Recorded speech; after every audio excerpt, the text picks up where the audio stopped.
À la version longue, cette semaine, je reçois Geneviève Audet, qui est biologiste et qui a une maîtrise en sciences de l'environnement. Elle travaille pour la SCABRIC, qui est située à Sainte-Martine, mais qui est en fait un organisme de conservation et d'aménagement du bassin versant de la zone Châteauguay, dans la rivière Châteauguay, mais tout le territoire qui l'entoure. On va l'expliquer dans l'émission vraiment mieux que ça présentement. Et oui, c'est ça. Donc, c'est un épisode sur l'eau. Là, on va parler principalement de l'eau de surface parce que c'est un sujet qui est assez vaste.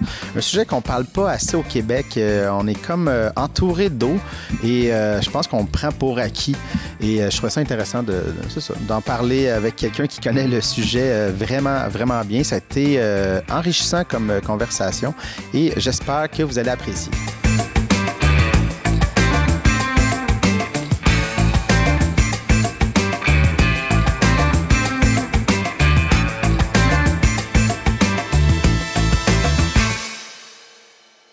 Geneviève, merci beaucoup d'avoir accepté mon invitation. Bien, merci. C'est ça, en fait, je t'ai invité parce que je me disais, il me semble qu'au Québec, on parle pas beaucoup d'eau. C'est peut-être moi qui est dans une bulle différente. Toi, peut-être que tu en parles beaucoup parce que c'est ça, dans mon quotidien. Je parlais peut-être actualité. On a comme un rapport à l'eau un peu... au Québec, on a accès à beaucoup d'eau. Fait dans ma tête, on dirait qu'on le prend peut-être pour acquis. Fait que je me disais, c'est peut-être intéressant de... C'est un bon point que tu amènes. Ouais. Effectivement, souvent, on le prend pour acquis. En fait, je voulais qu'on en discute parce que ça fait tellement partie de notre quotidien. Ouais. Parce que tout le monde en utilise. Oui, c'est ça. On n'a pas le choix. Pas le choix. C'est essentiel. C'est dans... Tu sais, qui va utiliser une cuisine dans une journée, qui va utiliser une salle de bain dans une journée. Il y a de l'eau partout dans ces pièces-là. Puis que ce soit à la maison ou au travail, là, peu importe, là, t'en as tout le temps de l'eau. Puis il y a de l'eau dehors. On a le fleuve qui est pas loin de nous. On a les rivières qui sont pas loin de nous. Souvent, les rivières dans notre coin sont cachées. Sont comme encadrées de béton à certains endroits. D'autres fois, c'est plus de la verdure. Mais on a toutes sortes d'activités qui se passent sur notre territoire aussi.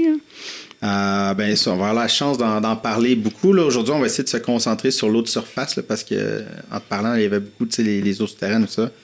Tu reviendras au pire, on fera d'autres émissions. Ça va être le fun! Oui, c'est ça. Mais avant de commencer, j'aimerais ça... En fait, on se connaît pas vraiment. On s'est vu une fois. C'est ça. Mais tu sais, juste savoir un peu ton background, en fait. Okay. Ça devient d'où? Parce que t'es biologiste, mais tu sais, ça devient où, en fait? J'ai fait une formation en sciences de l'environnement aussi. Après mon cours en biologie, j'avais un intérêt personnel pour ces thématiques-là. Là. Donc, c'est bien beau les poissons, mais il y a aussi les poissons et les grenouilles, c'est bien le fun. Là. Mais il y a plus que ça. Il y a des gens qui habitent le territoire. Puis c'est pour ça que j'ai développé la question des sciences de l'environnement. Ça me tenait à cœur personnellement. Puis, j'ai développé comme une expertise autour de l'eau quand j'ai trouvé mon emploi. Okay. Donc, j'ai étudié dans le domaine de l'éducation relative à l'environnement, puis ça me sert encore à tous les jours, cette approche-là. Donc, j'ai trouvé un emploi auprès de l'organisme de bassin versant de la zone Châteauguay, qui est un des 40 organismes de bassin versant du Québec. Donc, je fais partie d'un réseau d'organismes qui s'occupent de l'eau. Donc, il y en a dans toutes les régions du Québec méridional. Québec méridional, c'est en bas du 52e parallèle, je pense. Fait que pas mal tout le Québec, à part la nord du Québec. Il y a un organisme de bassin versant chez vous quelque part. Donc, puis c'est un organisme qui reçoit un mandat du gouvernement du Québec d'assurer une gestion intégrée de l'eau à l'échelle des bassins versants de sa zone. Qu'est-ce que ça veut dire dans le quotidien? Dans le fond, on a développé avec les gens de notre territoire un plan directeur de l'eau qui dit qu'est-ce que collectivement on veut à long terme. Puis, on se donne des étapes pour parvenir à ce qu'on veut à long terme. OK. Mais qu'est-ce qu'on veut à long terme? Qu'est-ce qu'on veut à long terme? C'est ça. C'est la question, hein? Qu'est-ce qu'on veut à long terme? Mais on veut travailler à avoir une eau potable de qualité en quantité suffisante pour répondre à tous nos besoins. Pas pire, hein? C'est déjà pas pire. Ça, chez nous, c'est quelque chose qui est ressorti d'important. On veut aussi avoir des bandes riveraines saines, donc des cours d'eau en bonne santé. Puis, je pense que c'est les deux éléments les plus importants, je dirais, autour duquel se greffe le plan directeur de l'eau là, qui ressortent dans le fond de nos... de toutes les démarches qu'on a fêtes. J'oubliais qu'il faut avoir accès à l'eau, tu sais, pouvoir faire des activités, le fun autour de l'eau. Donc, je te dirais que c'est nos grandes visions de pouvoir profiter de nos cours d'eau pleinement, puis d'avoir de l'eau à boire pour tout le monde. Oui, parce que ça, c'est un truc, il y a beaucoup d'eau au Québec, mais y avoir accès, c'est pas tant facile parce que les gens sont achetés des maisons autour. Puis là, c'est dur d'y avoir accès. Ou il y a des compagnies, tu sais, je me rappelle à Bois-Noix, ça n'a pas rapport à toi, mais c'est le lac à Bois-Noix. Je me rappelle le maire, l'ancien maire Claude Hainaut qui voulait donc comme enlever l'usine Saint-Pierre sur le bord de l'eau parce qu'il était comme, pourquoi il y a une compagnie là qui fait de la cochonnerie sur le bord de l'eau, comme les gens n'ont pas accès à l'eau, tu sais, c'est une affaire qui est bizarre au Québec. On a tellement d'eau, mais on y a accès par des petites places, mais c'est ça. En réalité, c'est comme l'eau est à tout le monde. C'est un bon point, effectivement. On a au niveau légal là, au Québec, ce qu'on a choisi d'avoir comme approche, il y a une loi sur l'eau. Elle a un nom épouvantable. Je n'essaierai pas de le prononcer, mais on a une loi sur l'eau qui a été adoptée en 2009 qui, dans le fond, dit que l'eau, ça appartient à tout le monde. Il n'y a pas de propriétaire de l'eau. C'est une chose commune au niveau légal. Puis, dans le fond, on a accès à cette eau-là, puis on veut la remettre aussi aux générations futures en bonne quantité puis en bonne qualité. Puis pour ça, on se dote collectivement d'une gestion intégrée. D'une part à l'échelle du fleuve Saint-Laurent, puis d'autre part à l'échelle des bassins versants. C'est pour ça que notre organisme, qui est un organisme de bassins versants, on s'occupe de l'eau. Ça fait partie de nos mandats qu'on reçoit du gouvernement. Donc, tu disais, oui, on veut avoir accès à l'eau. Il y a des accès publics, mais ils sont relativement peu connus. C'est ça. Mais tu sais, il existe, entre autres, toute la route bleue qui permet d'accéder à pas mal tout le fleuve Saint-Laurent, une grande portion du fleuve Saint-Laurent. Avec des accès publics. Puis, nous autres, on a développé sur le territoire de l'OBV Scabric le sentier riverain de la Châteauguay. Donc, c'est un réseau d'accès public, certains avec des quais, d'autres, c'est des accès naturels. Puis, on a commencé le balisage. Là. Ça s'en vient. Là, il va y avoir des pancartes qui annoncent que ça, c'est un accès public. Donc, c'est essentiellement dans des parcs municipaux. Donc, qu'il y a ce sentier-là. OK. Ça va être le fun, ça. Au moins d'avoir un visuel. Il est sur notre site web. Mais qui c'est qui connaît le site web de l'OVV Scabric puis sa carte interactive? C'est ça. Pas tout le monde. Pas tout le monde, c'est ça. Mais c'est ça. Mais tranquillement. C'est ça. Non, mais c'est ça. Je revenais un peu à toi, mais tu sais, est-ce que c'était clair que, tu sais, je veux dire, tu disais, je vais travailler l'environnement, il y avait quelque chose, tu sais, ça vient des tripes, là, c'est clair, là, c'est comme, faut que ça vienne de toi quand tu trouves un emploi. C'est le déclic, en fait, de dire, tu sais, comme l'environnement, où c'est comme un peu... c'est tellement intégré dans mon quotidien, dans ma jeunesse, dans aller prendre des marches dehors, puis, tu sais, j'ai grandi dans un centre-ville, là, fait que ça me manquait un peu l'aspect nature de tout ça.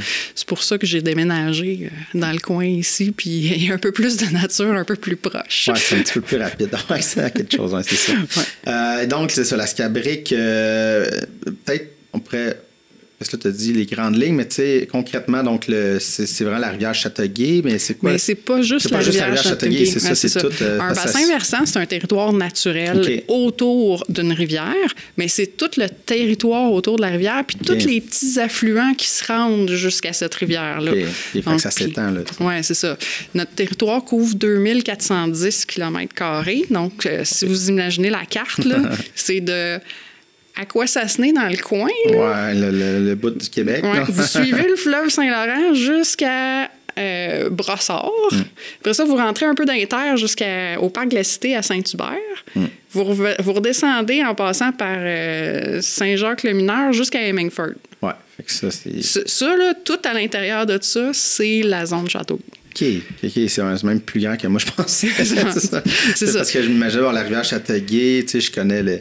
Oui, la rivière Châteauguay, c'est le gros morceau. Là, c'est le gros morceau, mais je me disais, bon, il y a les rivières qui donnent dessus. Il y a quand même 1000 km de plus que le bassin de la Châteauguay. Ça va encore plus loin que ça. Ouais.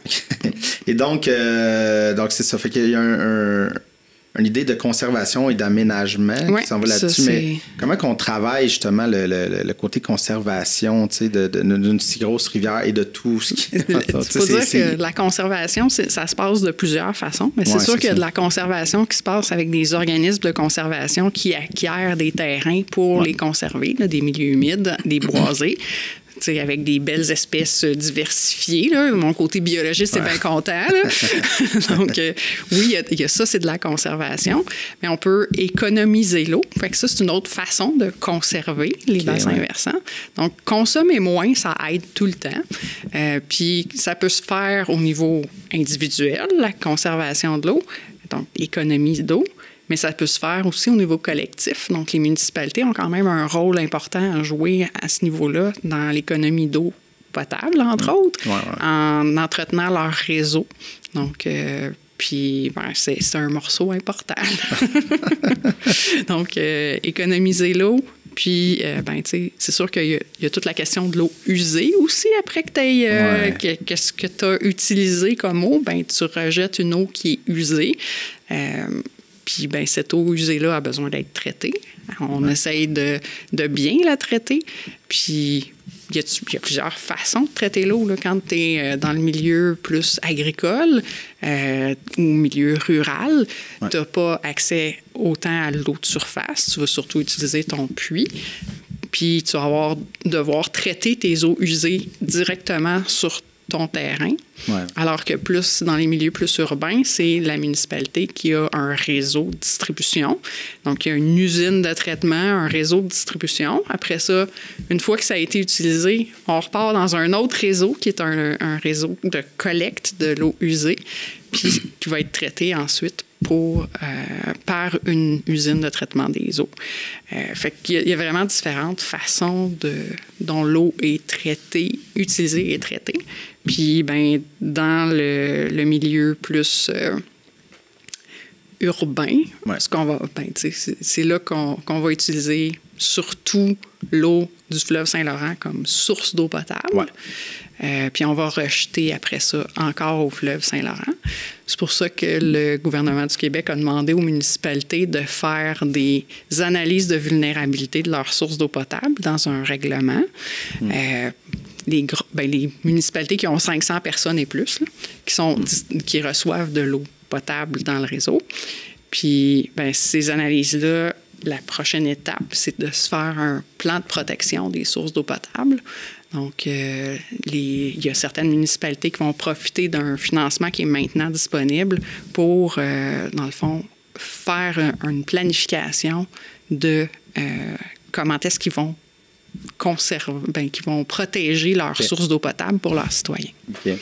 Mais ça m'a fait penser, là, quand tu as dit les villes prennent dans le fleuve, rejettent dans le fleuve, mais tu sais, je me rappelle du tollé qu'il y a eu là, quelques années, là, quand à Montréal, il y avait eu des travaux de... Les surverses, le gros dossier des surverses. Comme le monde avait paniqué, mais dans le fond, ça se passe à la grandeur du Québec tout le temps. Puis là-dessus, on travaille beaucoup avec la Fondation Rivière. Là. C'est un de nos partenaires pour ce volet-là. Pour le suivi de la qualité de l'eau, on a fait un projet il n'y a pas tellement longtemps. On leur a donné un mandat pour nous faire le portrait de qu'est-ce qui se passe avec les surverses sur notre territoire. Puis les usines de traitement, est-ce qu'ils sont comme à la hauteur de ce qu'ils ont besoin d'être? Puis je te dirais que c'est vraiment intéressant de voir le portrait que ça nous donne. Il y a certaines municipalités où ça va vraiment bien. Il y en a d'autres qui ont besoin d'amélioration, autant dans leur réseau de collecte.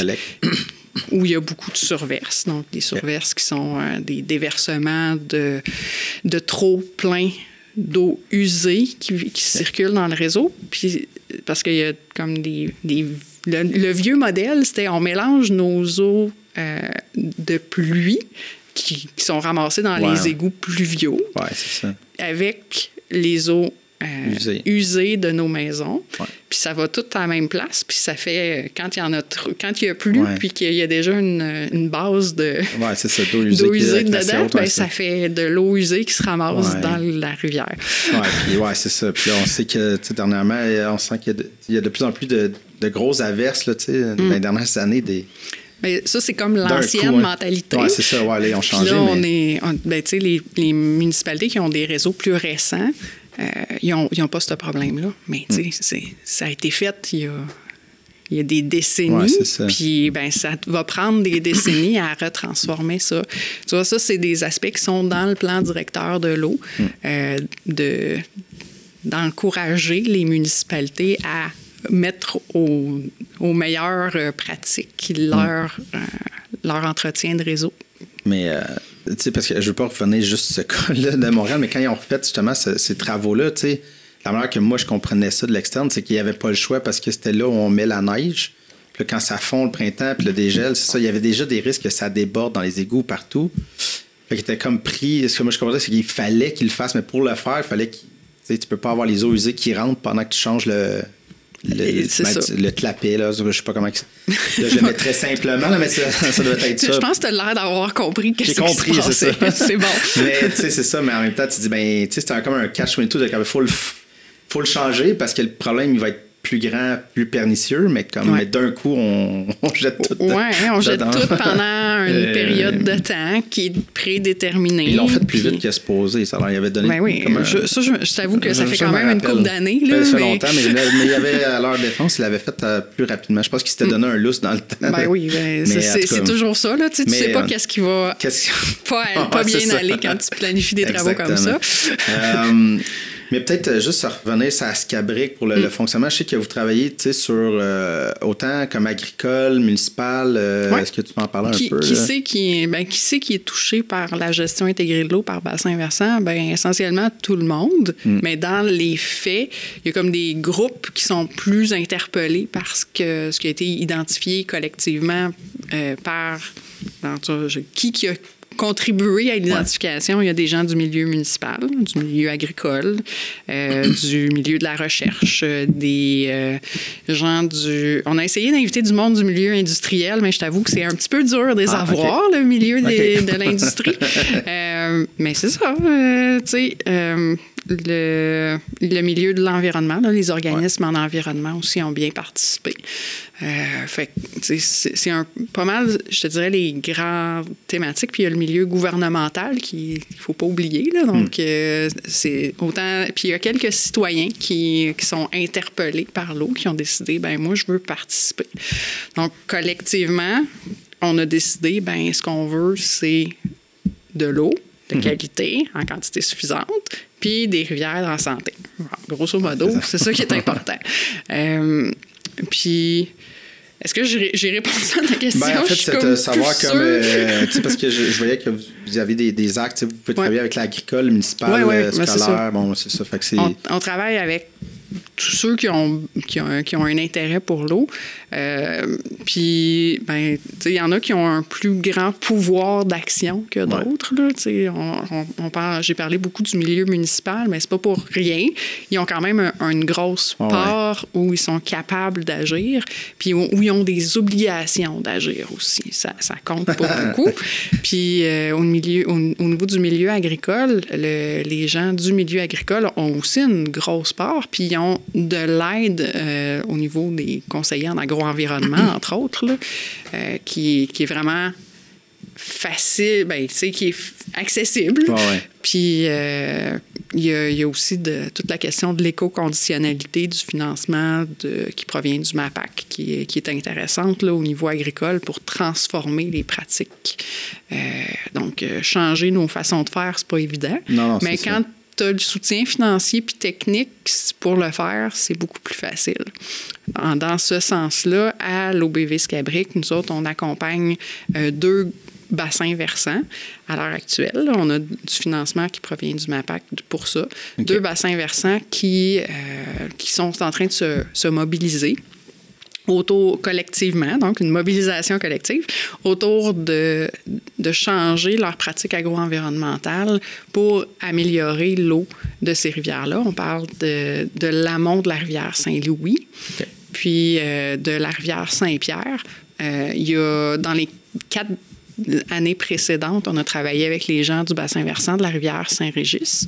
Puis on a fait un projet vitrine avec un des producteurs agricoles. Le projet vitrine, c'était un projet de stabilisation riveraine. Là. Il y en avait besoin. Puis on a trouvé avec l'aide du producteur, parce qu'il nous a signé une lettre, puis il a dit, moi, je mets un montant d'argent.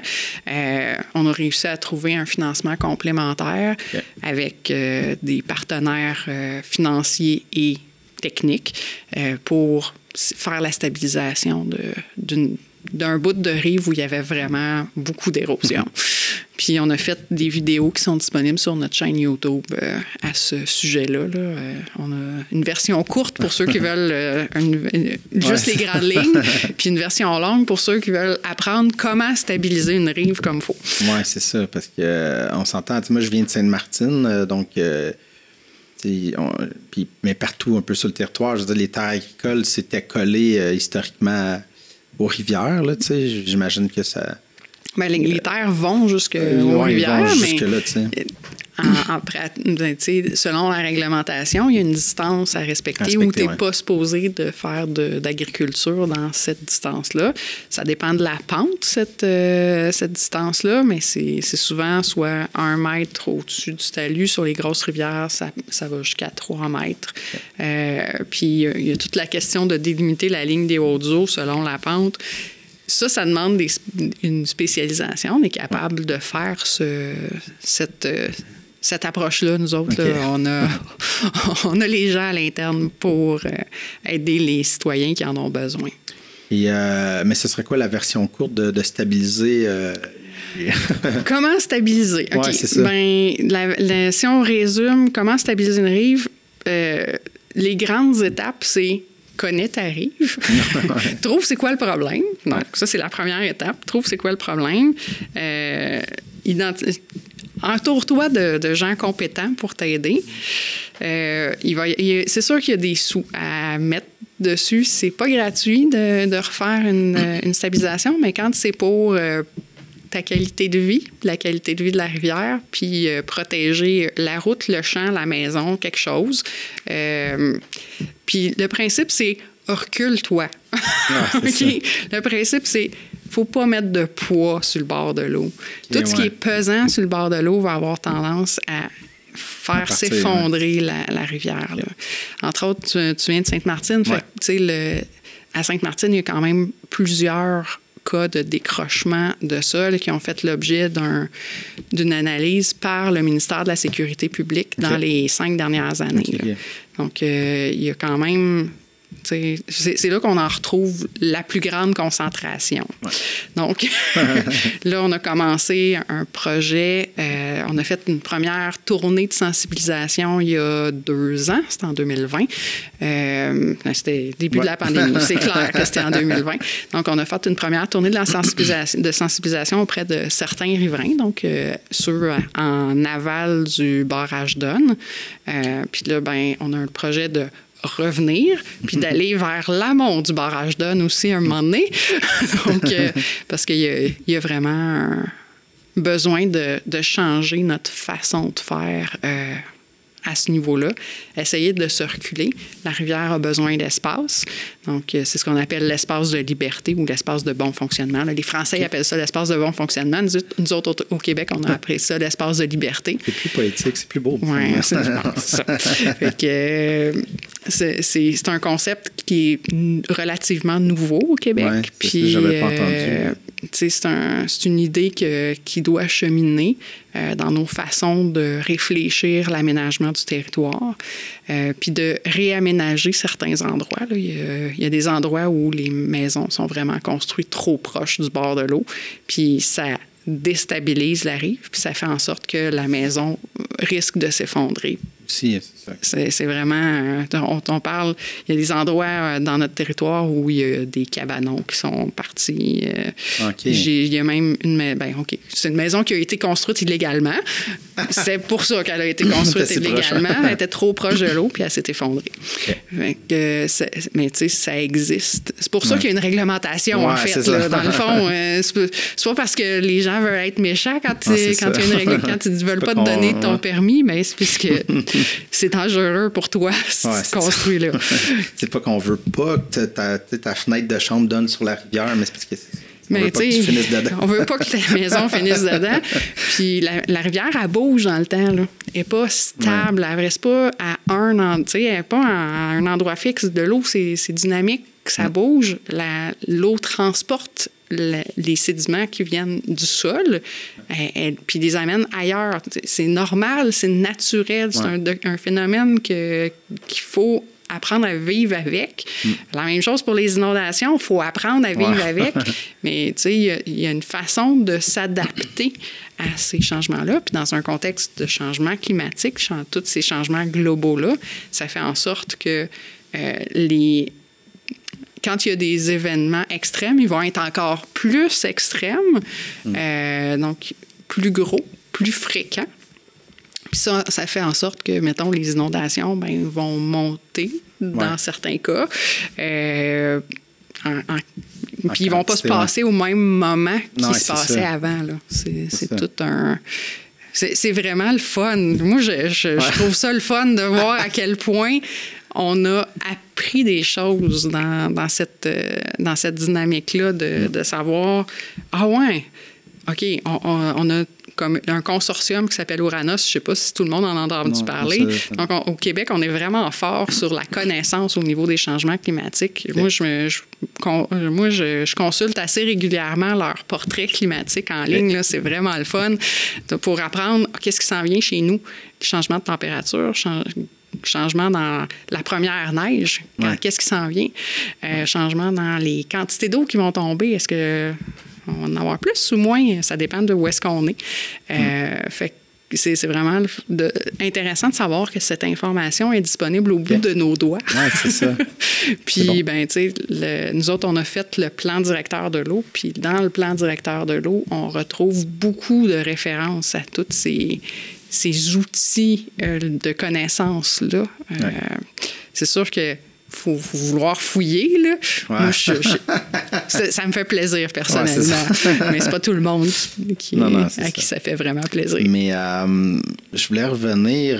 puis là, j'imagine qu'on a déjà commencé à parler d'autres surfaces, là, vu qu'on parle de rivière et de tout ça, mais on va arriver plus véritablement sur ce sujet, mais je voulais juste revenir sur le fait, tu disais, bon, les bandes riveraines, en fait, l'affaissement, tout ça, c'est quoi le problème autre que, là, je comprends la maison, mettons, le cabanon tombe, mais c'est juste la terre qui tombe. C'est quoi l'érosion? L'érosion, il y a deux formes d'érosion. Dans le fond, il y a de l'érosion éolienne qui vient du vent. Donc, toute terre non couverte. Ouais. Donc, quand il n'y a pas de gazon, quand tu es un sol à nu, un champ vide, pendant que tu fais les travaux sur ton terrain, en milieu plus urbain, ça, c'est du sol à nu. Le vent peut l'amener, mais il y a aussi l'eau qui peut amener ce sol-là. Les périodes où on retrouve les plus grandes concentrations de sédiments dans l'eau, donc beaucoup de particules de sol qui sont parties, c'est au moment où la neige fond. Donc, pendant que le sol est gelé, ça va bien. Ça va bien. Il n'y a pas d'échange qui se passe. Mais une fois que ça dégèle, là, on a des grosses quantités. Là, c'est la première étape. Puis la deuxième étape, c'est la plus insidieuse. C'est toutes les fois que la pluie dépasse une certaine quantité. Dans notre coin, c'est autour de 50 mm. Donc, tout ce qui est... tout ce qui est à peu près en bas de 5 cm de pluie dans un événement de pluie, ça entraîne de l'érosion. OK. Donc, si on est capable, tout ce qui est en bas de ça, ça a l'air... C'est ça qui est le plus insidieux dans l'histoire, c'est qu'on n'a pas de moyen de retenir ça dans nos réseaux parce qu'on dit on va gérer les grosses quantités, mais on ne gère pas les petites quantités. Puis quand on gère les petites quantités, ça veut dire ça se fait. Ça se fait même assez bien, mais ça se fait à petite échelle. Ça se fait à l'échelle de la propriété. Ça se fait par des meilleures techniques de rétention de l'eau sur le terrain. Ça, on parle, par exemple, de jardin de pluie, de murs végétalisés, de toits verts. Tout ce qui va permettre de ralentir l'eau puis de le garder sur le terrain de la propriété. Donc, avant que ça se rende dans le réseau. Okay. Mais là, j'ai pas parlé de stabilisation de rive. Oui, il y a un super... C'est ça, dans cette émission-là, on déborde tout le temps un peu. On parle d'autres choses. Mais oui, stabilisation. Pour la stabilisation de rive, moi, je dirais que la première étape, c'est d'aller consulter le site web banderiveraine.org. Ah, OK. Ça, c'est facile. Ça, c'est la première étape. Donc, quand tu dis « Ah ouais, moi, j'ai une rive. Je suis un riverain. Je sais pas si ma rive est correcte. » Je vais aller consulter le site banderiveraine.org. Puis là, sur le site, il y a les étapes à suivre. Qu'est-ce qui se passe chez nous? Qu'est-ce que je peux faire concrètement pour le planifier? Qu'est-ce qui est la solution à ce qui se passe chez nous? Qu'est-ce que je peux implanter comme végétaux pour retenir le sol? Quels sont les végétaux qui vont détruire la stabilité de mon sol? Parce qu'il y en a. Okay. Puis, est-ce que j'ai besoin d'un plan d'ingénieur ou je peux juste implanter une coupe d'arbres puis ça va se régler? Ou d'arbustes. Oui, d'arbustes. Puis lesquels? Est-ce qu'on veut favoriser les espèces indigènes, donc des espèces qui viennent de chez nous, qui poussent bien dans notre coin de territoire. Puis il faut le planifier aussi en se disant, justement, j'ai ma vue de la salle de bain, là, ou de la cuisine, là. Je veux la garder, la vue de la cuisine. Oui, c'est ça. La vue de la cuisine, je vais vouloir comme planter des espèces d'arbres d'arbustes, en fait, qui vont pousser moins haut dans ma vue de la cuisine, puis je planterai des grosses affaires à côté. Ça va être correct. Donc, il y a toute une réflexion de qu'est-ce que je veux faire. Puis, il y a des organismes qui peuvent aider. Nous autres, on est un de ces organismes-là, mais aussi les organismes qui s'occupent du fleuve Saint-Laurent. Je n'ai pas embarqué dans... Je ne les ai pas présentés. Ça s'appelle les comités ZIP, les zones d'intervention prioritaires. Puis, on travaille en collaboration. Okay. Donc, si vous êtes riverain du fleuve, faites affaire avec vos comités ZIP. Les organismes de bassin versant, on peut s'occuper de toutes les rivières. Ouais. Donc, ça va nous faire plaisir. Puis, c'est ça. Il y en a... J'avoue qu'il y a des situations où c'est pas facile de vivre avec la rivière, où on vit avec les conséquences des choix passés de construire des maisons vraiment trop proches de nos cours d'eau. Mais il y a une question d'adaptation à ces situations-là. Puis, tu sais, il n'y a pas une solution miraculeuse pour tout le monde. C'est vraiment du cas par cas. Mais il y a au moins des ressources qui sont là pour vous aider. Puis, j'invite les gens qui vivent ces situations-là de riverains à communiquer avec l'OBV.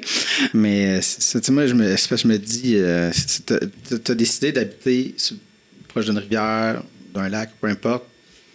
Ça vient, tu fais, je vois ça parce qu'il y a une vue, peu importe. Mais ça vient avec une responsabilité. Absolument. On a des responsabilités. C'est pour n'importe quoi. Ouais. Donc, on a déjà commencé à en parler des autres surfaces, mais allons-y plus profondément. Donc, peut-être juste définir qu'est-ce qu'un eau de surface. Qu'est-ce que c'est de l'eau de surface? Qu'est-ce que c'est que l'eau de surface? L'eau de surface, c'est l'eau qui coule sur le dessus du territoire. Donc, une eau de surface, c'est toute l'eau qui tombe de la pluie ou la neige qui fond. Donc, toute eau de cette façon-là, il y a une partie de l'eau qui va ruisseler sur le dessus. sur le dessus de votre terrain, sur le dessus du champ agricole, sur le dessus de la montagne, dans la forêt, sur les arbres, tout. Donc, cette eau-là, c'est de l'eau de surface. Quand elle est captée, il y a une partie qui va s'infiltrer. Dans notre territoire, il y a eu un atlas du bassin versant de la rivière Châteauguay qui a été produit, qui a mesuré, dans le fond, que 26 % de l'eau ruisselle en surface. Okay. Il y a une portion qui ruisselle dans la première couche souterraine, qui est, je me rappelle plus du chiffre par cœur, je pense que c'est 19 % quelque chose comme ça. Puis il y en a une qui s'en va jusque dans l'eau, dans l'aquifère régional, donc dans les craques de notre roc, qui est une mince partie de 9 %. Puis le restant du pourcentage, c'est absorbé directement par les végétaux. Donc ça s'appelle, puis les animaux qui boivent de l'eau, donc c'est dans la catégorie évapotranspiration. Okay. Je sors mes gros mots, excusez-moi. Et donc, ce serait quoi les enjeux de tout ça? Bien, on les a pas mal. On les a pas déjà mentionnés. Ouais, c'est ça, okay. Mais je peux les dire de façon plus systématique. Ben, on a comme les enjeux de contamination de l'eau. On a parlé des surverses. Ça, c'est de l'eau en milieu urbain. Ben, il y a toute la contamination qui provient du milieu agricole. Une question d'érosion, c'est toutes des questions qui sont vraiment importantes pour nous. Donc, pollution agricole, on a beaucoup entendu parler de pesticides. Là. C'est un des morceaux, les pesticides. C'est les pesticides, oui, il y en a dans l'eau de surface. Mais il faut mettre en perspective que les pesticides, oui, c'est un problème important, mais c'est peut-être pas proportionnellement si important que ça par rapport à d'autres contaminants qui sont aussi présents dans notre environnement. Tu sais, je dis pas qu'il y en a pas, là. Je dis juste qu'il y en a beaucoup, mais comme ils sont difficiles à suivre, ils sont présents, mais on sait pas trop. Tu sais, c'est encore là le problème insidieux de qu'est-ce qu'ils ont comme effet, les pesticides? C'est pas encore clair au niveau scientifique. Tu sais, il y a des tendances, mais il n'y a pas d'évidence solide. Oui, ça pointe vers, ça amène des problèmes. On veut pas en avoir. Voilà, c'est ça. Mais en même temps, tu sais, qu'est-ce qu'on fait comme choix collectif de produire des grosses quantités d'aliments pour notre alimentation locale? C'est ça.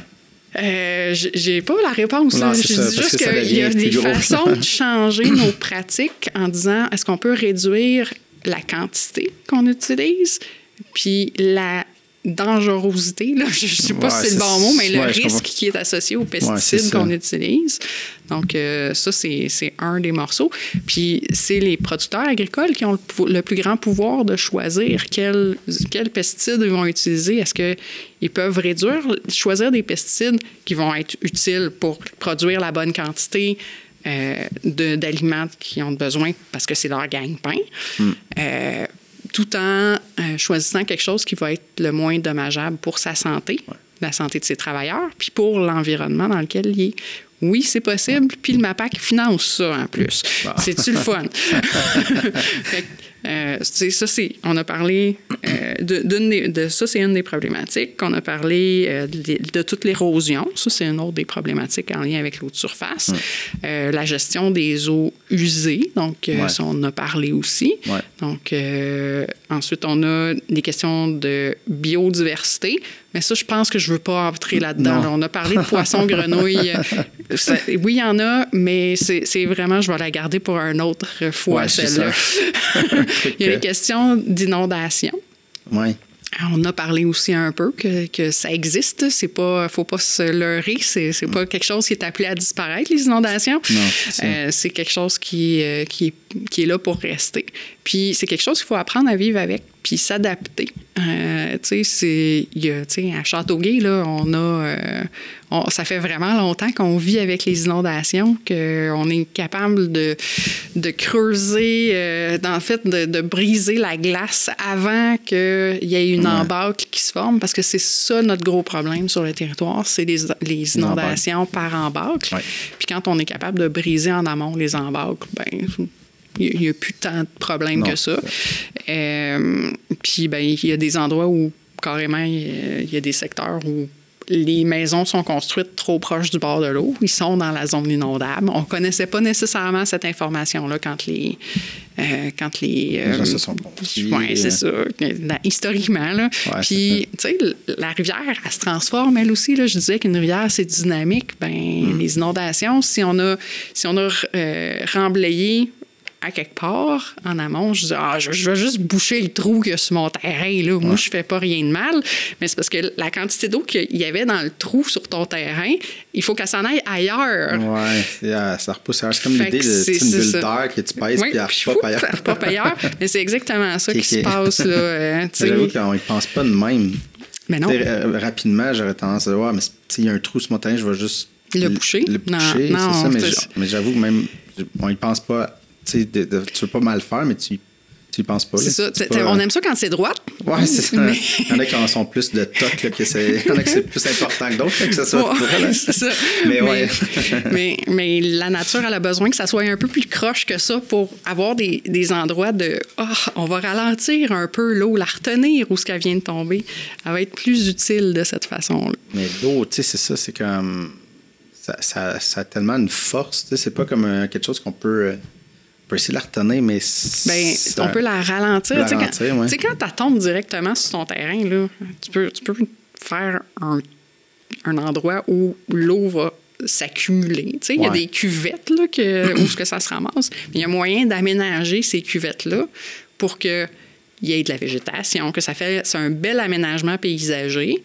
Au lieu d'être un aménagement paysager en boule, de même, c'est un aménagement paysager qui est creusé. Puis, quand il pleut, tu choisis tes plantes pour qu'elles soient tolérantes à accueillir cette pluie-là. Puis, il faut que tu sois... c'est là que je parlais des jardins de pluie. C'est exactement ça, un jardin de pluie. Okay. C'est un aménagement paysager qui est très joli, où tu plantes les plantes qui sont capables de tolérer une quantité d'eau, puis il y a une période de sécheresse après, parce que, tu sais, il n'y aura pas de l'eau tout le temps dans un jardin de pluie, puis dans lequel tu vas, dans le fond, permettre aux plantes d'absorber une partie de l'eau, puis le reste va s'évaporer naturellement sur une courte période de temps, là, généralement une couple de jours, puis il n'y a plus d'eau dans ton jardin après la pluie.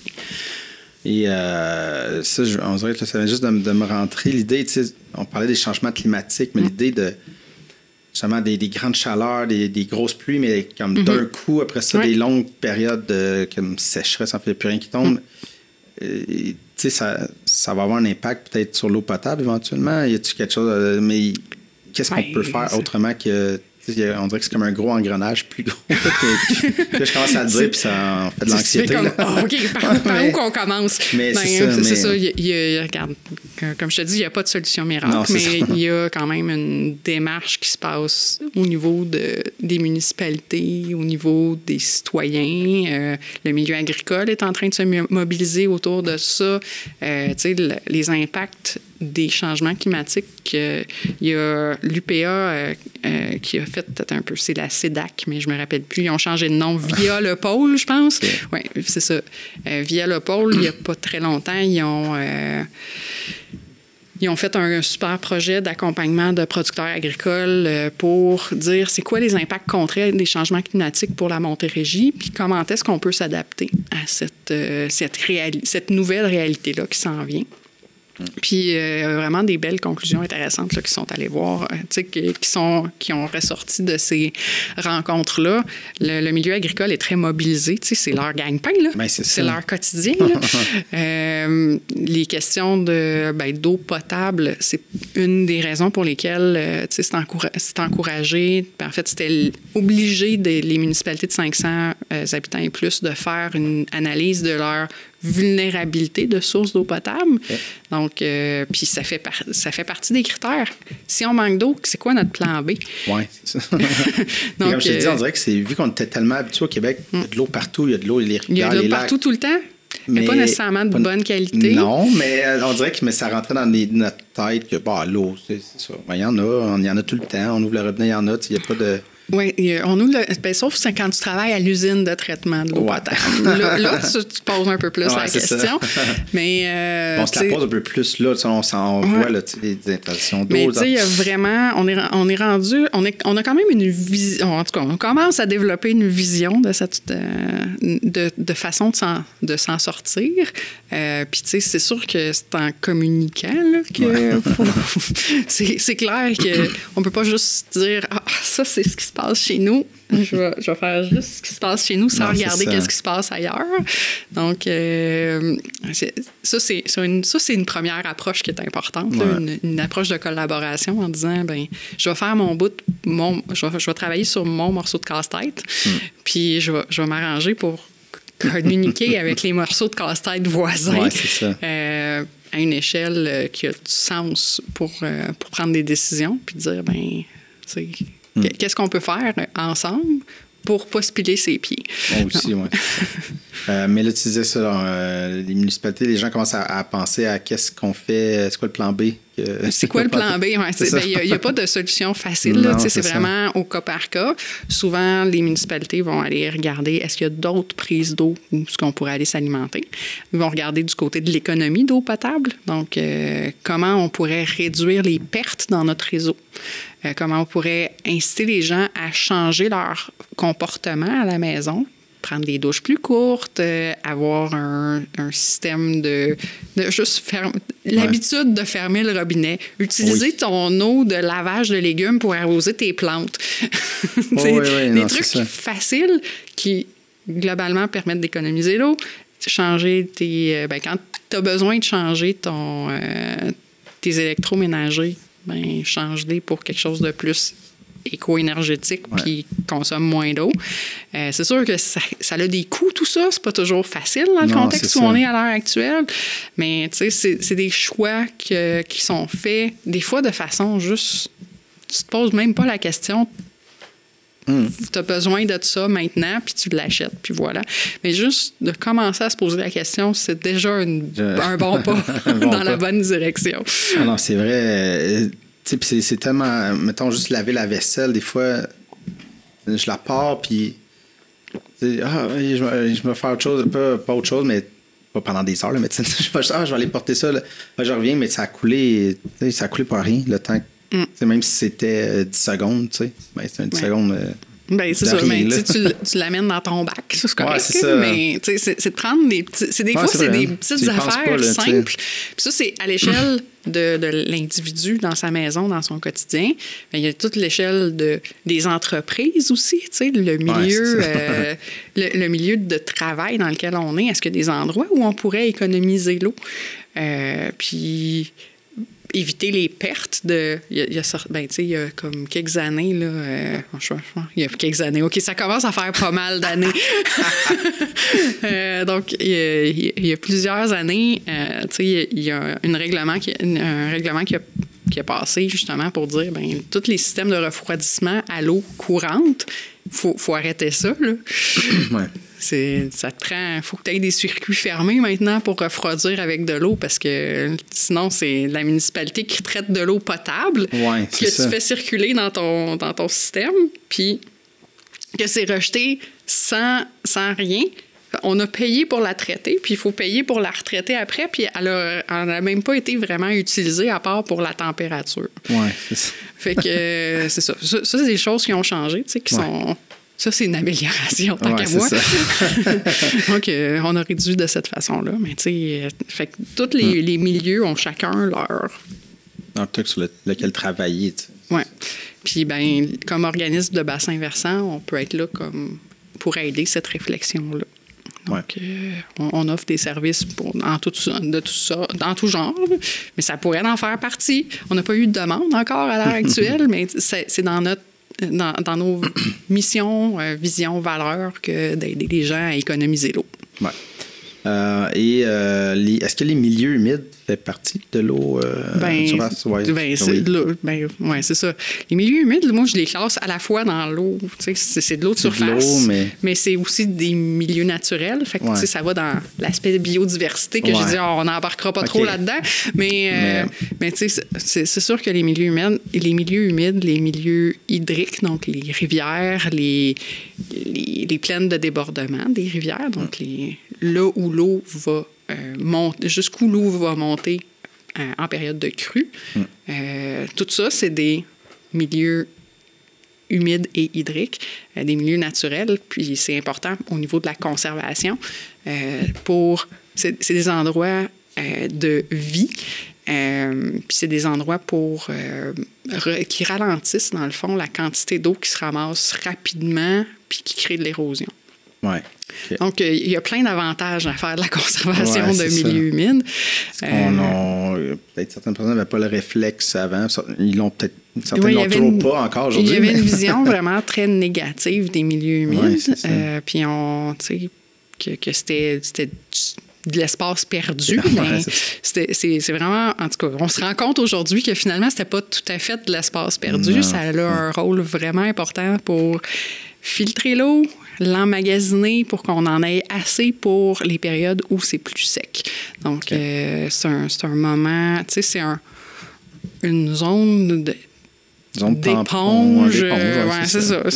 J'essaye de trouver des mots faciles. Donc, c'est une zone vraiment pour ralentir, retenir. Je pense qu'on va commencer à utiliser les mots de notre nouveau mantra. Tous les organismes de bassin versant devraient avoir à peu près le même mantra, qui est ralentir l'eau, répartir l'eau, capter l'eau, puis l'infiltrer. C'est ça qu'on veut. Globalement, c'est ça qui va nous permettre ensemble de régler l'ensemble de nos problèmes au niveau de l'eau. Donc, si tu veux une vision globale, c'est ça, faut ralentir, répartir, capter puis infiltrer. Qu'est-ce que ça veut dire concrètement? Ça veut dire que faut qu'on ait des espaces où l'eau va pouvoir s'étaler pendant les périodes de crue. Donc, on a planifié le territoire en pensant que la rivière va être dynamique. Une rivière va déborder, c'est normal. En fait, le lit de la rivière, c'est pas la quantité d'eau qu'il y a, le petit filet d'eau qu'il y a au fond de la rivière en plein été, là, puis où est-ce qu'on va se baigner, là. Ça, c'est à peine un morceau de la rivière. La rivière, c'est quand elle est pleine en crue qu'on dit qu'elle déborde, mais ça, c'est son lit à la rivière. C'est le minimum qu'elle a de besoin pour survivre, la rivière, pour être en santé. Fait que ça, c'est son lit à elle. Il faudrait qu'on apprenne à vivre avec son lit à elle. Puis des fois, elle va encore au-delà où est-ce qu'elle va à chaque année. Tu sais, elle va... ce qu'on appelle des zones de récurrence. C'est plus autant en mode que ça l'a été. Mais tu sais, l'eau va monter plus à certaines années que d'autres parce qu'il y a plus de neige accumulée, parce qu'il y a toutes sortes de facteurs qui entrent en ligne de compte, là. Mais cette eau-là qui est dynamique, faut apprendre à la respecter, à l'intégrer dans notre quotidien. Je sais que c'est pas tout le monde qui est rendu là, c'est correct. On travaille tranquillement à ce que nos mentalités changent. Oui, parce qu'il faut, c'est ça, faut arrêter de dire qu'on peut contrôler la nature, l'environnement, de penser qu'on est plus fort que tout, parce que c'est ça, on le voit de plus en plus, là, les changements climatiques, là, les ouragans qui succèdent est de plus en plus forts et tu sais, c'est ça. Fait que t'as beau te dire, bon, je fais mon affaire, je fais mon terrain, je fais mes trucs, mais t'as pas le contrôle. Ça va te rattraper pareil. C'est ça, il y a quelque chose qui peut péter ailleurs. Une année qui a plus de neige, ça fond vite. Qu'est-ce que tu veux faire? C'était beau, c'est ça, penser que tu peux le contrôler, tu n'as aucun contrôle. Ce qui est intéressant, c'est qu'on a la possibilité de prendre un pas de recul puis de regarder à long terme. Tu sais, on a les outils maintenant, on a les connaissances maintenant pour dire chez nous, concrètement, ça veut dire ça. OK, c'est ça qui s'en vient, là. C'est pas... C'est basé sur des prévisions, pas des prédictions. Là, on n'est pas dans le Nostradamus et Jojo. Là. On est dans le concret, là, avec des données scientifiques quand même solides, puis avec des gens qui de tout horizon qui ont regardé de toutes sortes de façons, puis on a comme un range dans lequel on est capable de dire, ben ça va être quelque part entre ça puis ça. Puis oui, il faut apprendre à vivre avec cette incertitude-là. C'est quelque part entre ça puis ça. Mais le quelque part entre ça puis ça, ben, ça donne quand même une idée que ben, peut-être que ma maison est peut-être un peu trop proche ou qu'est-ce que je pourrais faire concrètement là, pour choisir de transformer mes pratiques, mes comportements au quotidien. C'est lourd, qu'est-ce qu'on discute. Non, c'est ça, vraiment je veux dire, quasiment en terminant, parce que le temps avance mais à ce point-là. À ce point-là, non, c'est ça, mais je me disais, est-ce que tu es optimiste pour la suite des choses, là? Mettons, si on parle de l'eau... Ben, moi, je suis de tempérament clairement optimiste. Là. C'est comme... Je suis une personne... je suis une optimiste réaliste aussi. Là. Je pense que c'est important d'avoir l'heure juste. Donc, de prendre des décisions avec les bonnes données, avec les meilleures connaissances disponibles, puis de dire, bon, ben plutôt que de dire, oh non, qu'est-ce qu'on peut faire? Ben dire, oh non, c'est bien terrible. Non, ben tu sais, ouais, OK, c'est bien terrible, mais à un moment donné, on est vivant, puis on veut profiter de la vie. Fait que, qu'est-ce qu'on peut faire concrètement? Tu sais, passer à l'étape supérieure, là, pas s'apitoyer sur notre sort, puis dire, ben on a un pouvoir d'action, puis de prendre ce pouvoir d'action-là. Puis, ben, tu sais, c'est sûr que s'impliquer en environnement, c'est une bonne façon de faire son pouvoir, de mettre en œuvre son action. Prendre tu sais, se renseigner, c'est quelque chose qui est à la base, là, d'avoir les meilleures informations. Puis, prendre les décisions qui sont réalistes dans notre contexte. Tu sais, prendre des grandes résolutions puis pas les faire, ça donne à rien. C'est juste, tu te dis, j'aurais dû faire plus, mais non, ça sert à rien, là, j'aurais dû faire plus. Fais ce que tu es capable, là. On va avancer un pas à la fois, puis tant qu'on recule pas, on est content. Oui, c'est ça. C'est juste ça. C'est bon, ça m'aide un peu. Moi, je suis plus un tempérament fataliste. Je suis comme, tout va péter. Mais c'est bon de se dire, de se rappeler que qu'est-ce que tu veux laisser à tes enfants puis tes petits-enfants? C'est une question que tout le monde se pose. Puis, ça s'applique à plusieurs âges. Puis, qu'est-ce qu'ils veulent, eux autres, les petits-enfants? Les enfants et les petits-enfants, là, qu'est-ce qu'ils veulent? Tout sec. Ils veulent tout sec. Mais tout sec, ils sont morts. Ouais, c'est ça. C'est des choix qu'on fait. Voilà. Puis, c'est des choix que de dire je vais m'impliquer, mais il faut s'impliquer à la hauteur de ce qu'on est capable de faire aussi. Hein. L'implication, c'est est-ce que j'ai le temps? C'est quoi mes priorités? J'ai pas d'autre chose à dire. C'est quoi mes priorités? Ben, c'est bon, parce que ça va finir là-dessus. On va laisser les gens réfléchir à ça, chacun chez eux. Et parce que c'est tout le temps qu'on a. Il va falloir que tu reviennes. On va parler d'autres choses, biodiversité, les eaux souterraines. On a des heures de plaisir ensemble. On va se reprendre. Merci beaucoup. Ça a été vraiment agréable. Merci. Je suis d'accord, ça a été bien agréable.